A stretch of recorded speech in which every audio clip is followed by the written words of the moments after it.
വയനാട്ടിലെ ജനങ്ങൾ ജീവിക്കാൻ വേണ്ടി തെരുവിലിറങ്ങിയിട്ടുള്ള ജനങ്ങളോട് പിണറായി വിജയൻ സർക്കാർ സ്വീകരിച്ചിരിക്കുന്ന സമീപനം അങ്ങേയറ്റത്തെ ജനാധിപത്യ വിരുദ്ധമായിട്ടുള്ള ഒന്നാണ്. അവിടെ മരണപ്പെട്ടിട്ടുള്ള ഫോറസ്റ്റ് വാച്ച്മാൻ ചികിത്സാ സൗകര്യങ്ങൾ ലഭിക്കാത്തതിൻ്റെ പേരിലാണ് മരണപ്പെട്ടത് എന്നാണ് അദ്ദേഹത്തിൻ്റെ ബന്ധുക്കൾ പറയുന്നത്. മാനന്തവാടി മെഡിക്കൽ കോളേജ് ആശുപത്രിയിൽ പ്രവേശിപ്പിച്ചതിന് ശേഷം അവിടെ നിന്ന് കോഴിക്കോട് മെഡിക്കൽ കോളേജിലേക്ക് റെഫർ ചെയ്തു എന്നാണ് പറയുന്നത്. ലോകത്തെവിടെയും കേൾക്കാത്തൊരു കാര്യമാണ് ഒരു മെഡിക്കൽ കോളേജിൽ നിന്ന് വേറൊരു മെഡിക്കൽ കോളേജിലേക്ക് റെഫർ ചെയ്യാന്ന്. മെഡിക്കൽ കോളേജ് എന്ന് പറഞ്ഞാൽ റെഫറൽ ആശുപത്രിയാണ്. അപ്പോൾ ഒരു മെഡിക്കൽ കോളേജിൽ പ്രവേശിപ്പിച്ച ഒരു രോഗിയെ, ഒരു വ്യക്തിയെ അവിടെ സൗകര്യമില്ല എന്ന് പറഞ്ഞുകൊണ്ട് മറ്റൊരു മെഡിക്കൽ കോളേജിലേക്ക് റെഫർ ചെയ്യുന്നു, അതും ഏതാണ്ട് 10-60 കിലോമീറ്റർ ദൂരെ. ഈ മാനന്തവാടി മെഡിക്കൽ കോളേജ് എന്ന് പറയുന്നത് കേവലം ബോർഡ് വെച്ചിരിക്കുന്ന സ്ഥലമാണോ? കേരള ഗവൺമെന്റ് പറയുന്നത് ഞങ്ങൾ കേരളത്തിലെ ആരോഗ്യ മേഖലയിൽ വലിയ മാറ്റങ്ങൾ വരുത്തിയെന്നാണ്. മാനന്തവാടി ആശുപത്രിയുടെ മുന്നിൽ, താലൂക്ക് ആശുപത്രിയുടെ മുന്നിൽ മെഡിക്കൽ കോളേജ് എന്നും ബോർഡ് വെച്ച് കഴിഞ്ഞാൽ മെഡിക്കൽ കോളേജ് ആവില്ല എന്നെങ്കിലും പിണറായി വിജയനും ആരോഗ്യവകുപ്പ് മന്ത്രിയും തിരിച്ചറിയണം. അവിടെ ആവശ്യമായിട്ടുള്ള സൗകര്യങ്ങൾ ഒരുക്കണം.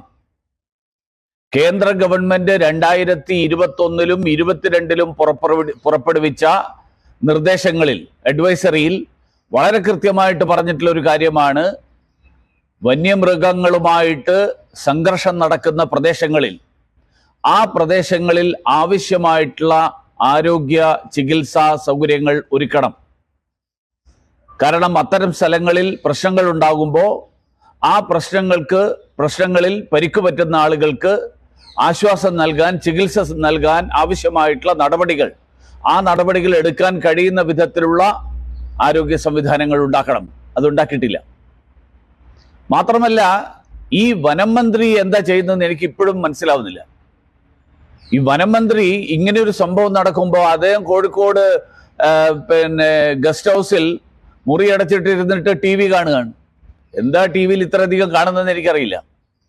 അദ്ദേഹത്തിന്റെ രീതി വെച്ചിട്ട് എന്താ കാണുന്നതെന്നുള്ളതിനെ കുറിച്ച് എനിക്കും ധാരാളം സംശയങ്ങളുണ്ട്. പക്ഷേ ഈ വനം മന്ത്രി കോഴിക്കോട് ഗസ്റ്റ് ഹൗസിൽ ഇരുന്നിട്ട് TV കണ്ട് രസിക്കുകയല്ലല്ലോ ഈ സമയത്ത് വേണ്ടത്. ജനം ജീവിക്കാൻ വേണ്ടിയിട്ട് തെരുവിലിറങ്ങേണ്ടി വരുന്ന സാഹചര്യം, ആന ചവിട്ടിക്കൊല്ലുന്നു, കടുവ വളർത്തുമൃഗങ്ങളെ ആക്രമിക്കുന്നു. ഇങ്ങനെ നടക്കുമ്പോൾ വനം മന്ത്രി ഈ പ്രശ്നത്തിന് പരിഹാരം കണ്ടെത്താൻ വേണ്ടിയിട്ടുള്ള ശ്രമമല്ല. ഇന്നലെ ഒരു സർവകക്ഷി യോഗം നടന്നു. ആ സർവകക്ഷി യോഗത്തിൽ പോകാൻ പോലും വനം മന്ത്രിക്ക് മനസ്സില്ല. ഇങ്ങനൊരു വനം മന്ത്രിയെ എന്താണ് പിണറായി വിജയൻ സംരക്ഷിച്ച് നിർത്തുന്നത്? പിണറായി വിജയൻ ഇനി വേറെ എന്തെങ്കിലും വനം മന്ത്രിയുടെ കയ്യിൽ പുറത്തു വിട്ടു കഴിഞ്ഞാൽ പിണറായി വിജയനടക്കം സർക്കാരിനടക്കം കുഴപ്പമുണ്ടാകുന്ന വല്ല കാര്യങ്ങളുണ്ടോ? അതുകൊണ്ടാണോ ഇനി സംരക്ഷിച്ച് നിർത്തുന്നത്? അതേപോലെ ഇന്ന് മുഖ്യമന്ത്രി കോഴിക്കോട് വരികയാണ്. കോഴിക്കോട് വരുന്നത് എന്തിനാ? മുഖം മിനുക്കാൻ വേണ്ടി, PR എക്സസൈസ്. 18 ലക്ഷം രൂപ ചെലവഴിച്ച് വിദ്യാർത്ഥികളെ വിളിച്ചു വരുത്തി വിദ്യാർത്ഥികളുമായിട്ട് മുഖാമുഖം നടത്തുന്നു. ജനം മരണവുമായിട്ട് മുഖാമുഖം നിൽക്കുമ്പോൾ മുഖ്യമന്ത്രി മുഖം മിനുക്കാൻ വേണ്ടിയിട്ടുള്ള ഈ PR എക്സസൈസിന് 18 ലക്ഷം ചെലവാക്കുന്നതിന് പകരം മുഖ്യമന്ത്രി ചെയ്യേണ്ടത് വയനാട്ടിൽ പോവുകയാണ്. തൊട്ടടുത്ത ജില്ലയല്ലേ? വയനാട്ടിൽ പോയി അവിടുത്തെ ജനങ്ങളെ ആശ്വസിപ്പിക്കണം. സർക്കാർ എടുത്തിട്ടുള്ള നടപടികളെക്കുറിച്ച് വിശദീകരിക്കണം. കേന്ദ്ര സർക്കാരിന്റെ നിർദ്ദേശങ്ങൾ എന്തുകൊണ്ട് പാലിക്കാൻ പറ്റിയില്ല എന്നുള്ളത് ജനങ്ങളോട് പറയണം. അപ്പോ സംസ്ഥാന സർക്കാരിന്റെ കഴിവില്ലായ്മയുടെ പേരിൽ, സംസ്ഥാന സർക്കാർ ആവശ്യമായിട്ടുള്ള നടപടികൾ എടുക്കാത്തതിന്റെ പേരിൽ ജനം തെരുവിൽ അടികൊള്ളുന്നു. ജനം കാട്ടാനയുടെ ചവിട്ടേറ്റ് മരിക്കുന്നു. അങ്ങനെ ജീവിക്കാൻ പറ്റാത്ത സാഹചര്യം ഉണ്ടാകുമ്പോഴും നരേന്ദ്രമോദിയെ കുറ്റപ്പെടുത്തുന്ന അതിൽ മാത്രം നിൽക്കുകയാണ് പിണറായി വിജയനും കൂട്ടുകാരും. മാത്രമല്ല, നമ്മുടെ വയനാട് MP ഇന്ന് അവിടെ എത്തിയിട്ടുണ്ടെന്ന് അറിഞ്ഞു. അദ്ദേഹം ഇപ്പോഴെങ്കിലും എത്തിയത് നന്നായി. അദ്ദേഹം ഇത്രയും കാലം ഈ മെഡിക്കൽ കോളേജിന്റെ കാര്യം അദ്ദേഹത്തിന്റെ സ്വന്തം മണ്ഡലല്ലേ, ആ മണ്ഡലത്തിൽ അദ്ദേഹം മെഡിക്കൽ കോളേജ് എന്തുകൊണ്ട് ഉണ്ടായില്ല, അതിനു വേണ്ടിയിട്ടുള്ള നടപടികൾ എടുക്കുന്നതിന് എന്തായിരുന്നു പ്രശ്നം? ഈ കാര്യങ്ങളൊക്കെ അല്ലേ ഒരു MP നോക്കേണ്ടത്. അതല്ലാതെ അദ്ദേഹം ജീപ്പ് കയറുന്നു, ജീപ്പിന്റെ ബോണറ്റിൽ കയറുന്നു, ഇതുപോലെയുള്ള പല കലാപരിപാടികളും, ഈ കലാപരിപാടികൾ നടക്കുന്നതിന് പകരം ജനങ്ങളുടെ സ്വന്തം മണ്ഡലത്തിലെ ജനങ്ങളുടെ ജീവിത സാഹചര്യം മെച്ചപ്പെടുത്താനുള്ള ആ ശ്രമങ്ങളാണ് നടത്തേണ്ടത്. അതുകൊണ്ട് ഈ വനം മന്ത്രിയെ പുറത്താക്കണം. മുഖ്യമന്ത്രി അത് രാജിവെച്ച് പോകുന്നില്ല, പുറത്താക്കണം. ഇങ്ങനെ ഒരു മന്ത്രിക്ക് വേണ്ടിയിട്ട് ജനത്തിന്റെ നികുതി പണം ചെലവാക്കേണ്ട ഒരാവശ്യമില്ല. രണ്ടാമത്തെ കാര്യം, കേന്ദ്ര സർക്കാർ പുറപ്പെടുവിച്ച നിർദ്ദേശങ്ങൾ, ആ നിർദ്ദേശങ്ങൾ എന്തുകൊണ്ട് പാലിച്ചില്ല എന്നുള്ളത് സർക്കാർ വിശദീകരിക്കണം. മൂന്നാമത്തെ കാര്യം, മുഖ്യമന്ത്രി ഈ കോഴിക്കോട് ഇരുന്ന് 18 ലക്ഷം രൂപ ചെലവാക്കി അവിടെ വിദ്യാർത്ഥികളുമായിട്ട് നടത്തുന്ന ഈ മുഖാമുഖം അത് നടത്തിക്കോ, അത് കഴിഞ്ഞിട്ടെങ്കിലും വയനാട്ടിൽ പോയി ജനങ്ങളെ ആശ്വസിപ്പിക്കും.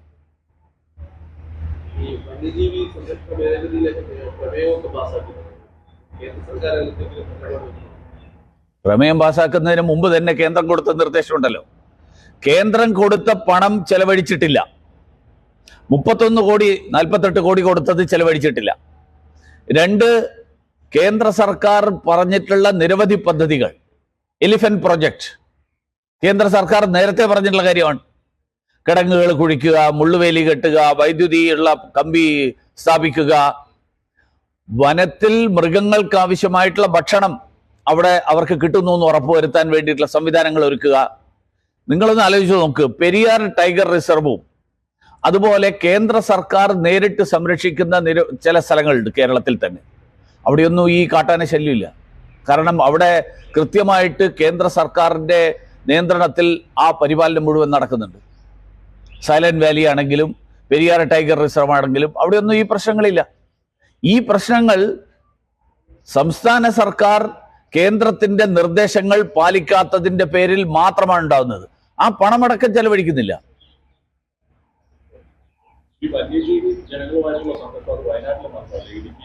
ഉണ്ട്, തിരുവനന്തപുരത്തുണ്ട്. അതെ അതെ. ഈ സർവകക്ഷി യോഗത്തില് ആനയും കടുവയൊന്നും വരില്ലല്ലോ.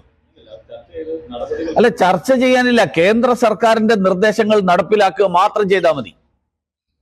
കേന്ദ്ര സർക്കാരിന്റെ നിർദ്ദേശങ്ങൾ നടപ്പിലാക്കുക, കൊടുത്ത പണം ചെലവഴിക്കുക. കൊടുത്ത പണം ചെലവഴിക്കാതെ ഇപ്പൊ ശശീന്ദ്രൻ പറഞ്ഞത് ഞങ്ങൾ 650 കോടിയുടെ പദ്ധതി സമർപ്പിച്ചു, കേന്ദ്രം അംഗീകരിച്ചിട്ടില്ല എന്നാണ്. 650 കോടി ചെലവാക്കുന്നതിന് പകരം ആദ്യം കൊടുത്ത 50 കോടി ചെലവാക്കട്ടെ. നേരത്തെ പരിസ്ഥിതി സംരക്ഷണത്തിന് മാധവ് ഗാഡ്ഗിൽ റിപ്പോർട്ട് സമയത്തെല്ലാം സർവകക്ഷി യോഗം വിളിക്കുകയും നിയമസഭയിൽ പ്രമേയങ്ങളൊക്കെ കൊണ്ടുവരുന്നുണ്ട്. പക്ഷെ ഇപ്പോഴാ രീതിയിലൊന്നും അല്ല, സർവകക്ഷി യോഗം വിളിക്കുന്നതിൽ ഒരു വിരോധമില്ല എനിക്ക്. സർവകക്ഷി യോഗത്തിന്റെ പ്രശ്നം വരുന്നത് രാഷ്ട്രീയ പാർട്ടികൾ തമ്മിൽ അഭിപ്രായ വ്യത്യാസം ഉണ്ടാവുമ്പോഴും അതുപോലെ എങ്ങനെയാണ് ഇത് നേരിടേണ്ടത് എന്നുള്ളതിനെ കുറിച്ച് വ്യക്തതയില്ലാത്തപ്പോഴും. ഇവിടെ വ്യക്തതയില്ലായ്മയില്ല. കേന്ദ്ര സർക്കാർ വളരെ കൃത്യമായിട്ട് നിർദ്ദേശങ്ങൾ നൽകിയിട്ടുണ്ട്. 2021-ലും 2022-ലും ഒക്കെ നിർദ്ദേശങ്ങൾ നൽകിയിട്ടുണ്ട്. ആ കൊടുത്ത നിർദ്ദേശങ്ങൾ പാലിക്കുന്നില്ല എന്നുള്ളതാണ് കേരളത്തിലെ പ്രശ്നം.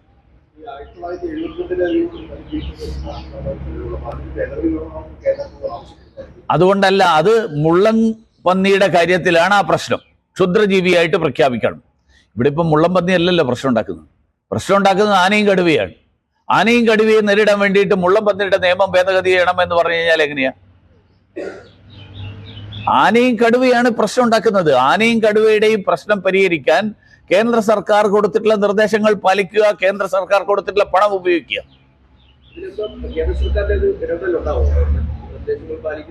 കേന്ദ്ര സർക്കാർ ഇടപെടാൻ ഈ നിർദ്ദേശങ്ങൾ, ഇത്തരത്തിലുള്ള അഡ്വൈസറികൾ അത് പാലിച്ചില്ലെങ്കിൽ കേന്ദ്രത്തിന് ഇടപെടാൻ പറ്റുമോ? അത് കേന്ദ്രം പരിശോധിക്കേണ്ടി വരും. ആദ്യം അവിടുത്തെ മുഖ്യമന്ത്രിയും MP-യും പോട്ടെ, എന്നിട്ടല്ലേ സംസ്ഥാന വനമന്ത്രി പോകാത്ത സ്ഥലത്ത് കേന്ദ്ര വനമന്ത്രി വരണം. മറ്റൊരു കാര്യം, പല സംസ്ഥാനങ്ങളിലും കോൺഗ്രസിന് ചില നേതാക്കളൊക്കെ BJP-യിലേക്ക് വരുമെന്ന അഭ്യൂഹമൊക്കെ ഉണ്ട്. കേരളത്തിൽ അല്ല, കേരളത്തിലെ കോൺഗ്രസിന്റെ നേതാക്കന്മാർ ഇതൊക്കെ കണ്ടു മനസ്സിലാക്കണം. കാരണം ഈ ലോകം മുഴുവൻ നടക്കുമ്പോ കണ്ണടച്ച് ഇരുട്ടാക്കിയിട്ട് കാര്യമില്ലല്ലോ. ലോകം മുഴുവൻ എന്താണ് നടക്കുന്നത് എന്ന് കേരളത്തിലെ കോൺഗ്രസിന്റെ നേതാക്കന്മാർ കണ്ണു തുറന്ന് കാണുക. കേരളവും പുരോഗതിയിലേക്ക് നീങ്ങണമെങ്കിൽ എന്തൊക്കെ ചെയ്യണം എന്നുള്ളത് അവരുടെ സ്വന്തം ബുദ്ധിയിൽ ആലോചിക്കുക. തീർച്ചയായിട്ടും BJP-യുമായിട്ട് ചേരാൻ താല്പര്യമുള്ള, നാടിന്റെ വികസനത്തിൽ താല്പര്യമുള്ള എല്ലാവരെയും ഞാൻ BJP-യിലേക്ക് സ്വാഗതം ചെയ്യും. ഭരണകക്ഷി ഇന്ന് വേണ്ടെന്ന് ഞാൻ പറഞ്ഞില്ലല്ലോ. എല്ലാവരെയും ഇന്ന് ഞാൻ പറയുമ്പോൾ എല്ലാവരും ആയില്ലേ. ഈ കർഷക സമരം കേരളത്തിൽ നിന്ന് വന്ന ചില നേതാക്കളടക്കം മധ്യപ്രദേശിലും അതോടൊപ്പം ഡൽഹിയിൽ നിന്നൊക്കെ DTM ചെയ്തെന്ന് മനസ്സിലാക്കുന്നുണ്ട്.